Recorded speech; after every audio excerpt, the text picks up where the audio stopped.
Calma aí, vamos lá. Não, Machado.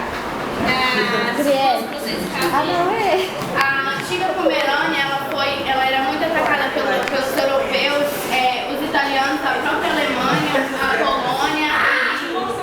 Frequentemente ali ocorriam batalhas. E com isso trazia muitas doenças e pragas. E por isso que eles migraram para o Brasil em busca de um futuro melhor. Um mapa africano, a história da imigração italiana e pomerana no nosso município. Laranja da Terra nasceu das excursões dos irmãos alemães Hiller, Ernst e Nikolaus Seibel entre 1908 e 1910.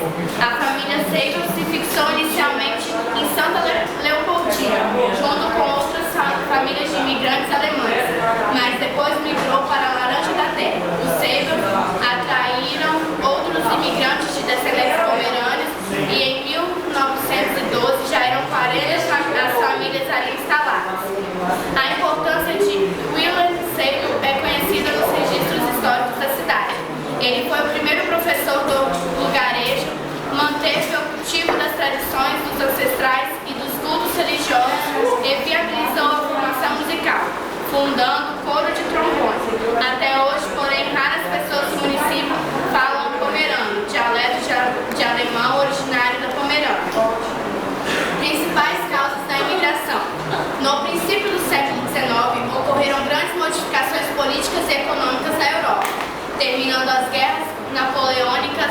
O Congresso de Viena, 1814 a 1915, estabeleceu-se arbitrariamente novos estados, formas de governos e alianças, sem estudar os povos a eles submetidos.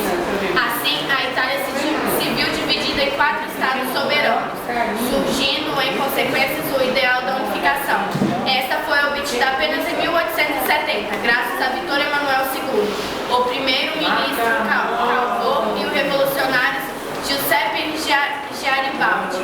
Terminando a luta, o sonho de paz e prosperidade foi substituído por uma dura realidade: batalhões de desempregados e camponeses sem terras, não tendo como alimentar a si mesmo nem as suas famílias.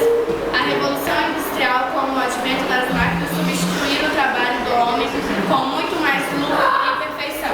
A solução foi migrar em busca de novas terras não exploradas e ricas. Não sei. Aqui, pessoal, destacando aí as outras culturas africana e indígena, a gente não achou do município. Eu não achei, né? Porque eu pesquisei. Aí eu coloquei do mundo inteiro. Eu vou falar um pouquinho daí sobre aqui os pomeranos. Tem algumas comidas típicas que são feitas aqui. Eu quero manjar. O broto de banana, o tradicional. Esse é um pão com doce, broa. Cadê? Faltou alface e manteiga. E aqui tem doce de banana, doce de goiaba, doce de java e manteiga. Eu quero mandioca. Ô, Índia. Eu também sou índio, não vai dar essa mandioca aí. Índia. Vai com mandioca na praia. Cultura africana. Índia. Ei. A África é um continente de grande diversidade cultural que se vê fortemente ligado à cultura brasileira. Os africanos prezam muito a moral e acreditam até que essa é bem semelhante à religião. Acreditam também que o homem precisa respeitar a natureza, a vida e os outros homens para que não sejam punidos pelos espíritos com secas, enchentes, doenças, pestes, morte, etc. Não utilizavam textos e nem imagens para se basearem, mas fazem seus ritos a partir do conhecimento repassando através de gerações antigas.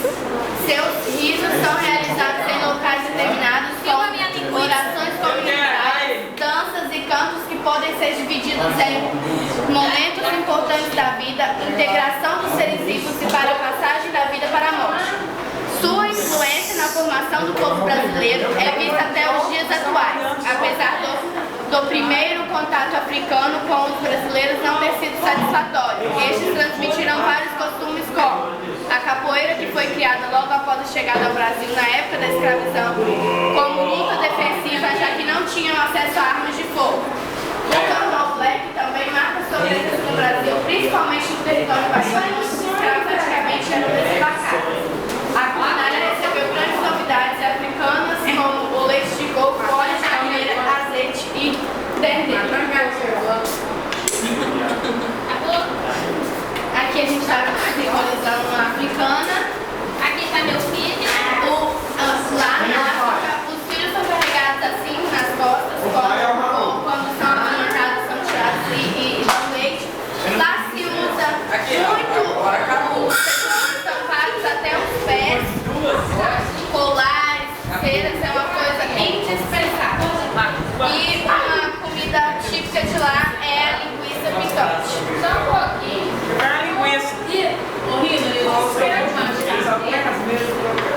Cultura indígena.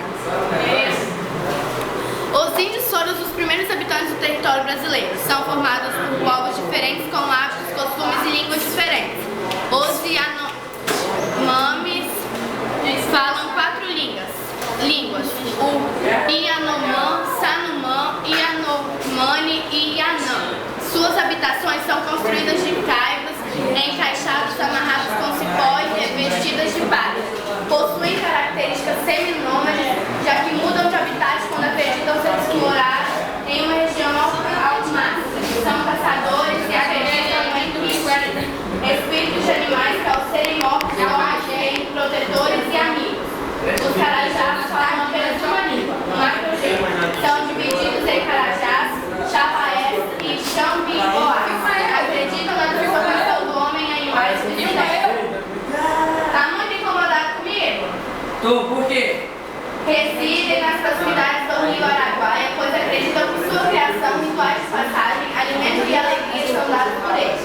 Vivem do cultivo de milho, mandioca, batata, banana, cará, melancia, feijão e amendoim e prezam pela pintura corporal. Dividem o trabalho, fica para os homens a defesa do território, abertura de roças, construção de casas, pesca e outros. Para as mulheres, o trabalho de educar os filhos, cuidar dos afazeres domésticos, do casamento dos filhos, da pintura e ornamentação das crianças e outros. Os guaranis manifestam sua cultura em trabalhos em cerâmica e em rituais religiosos. Possuem sua própria língua, somente ensinam português às crianças.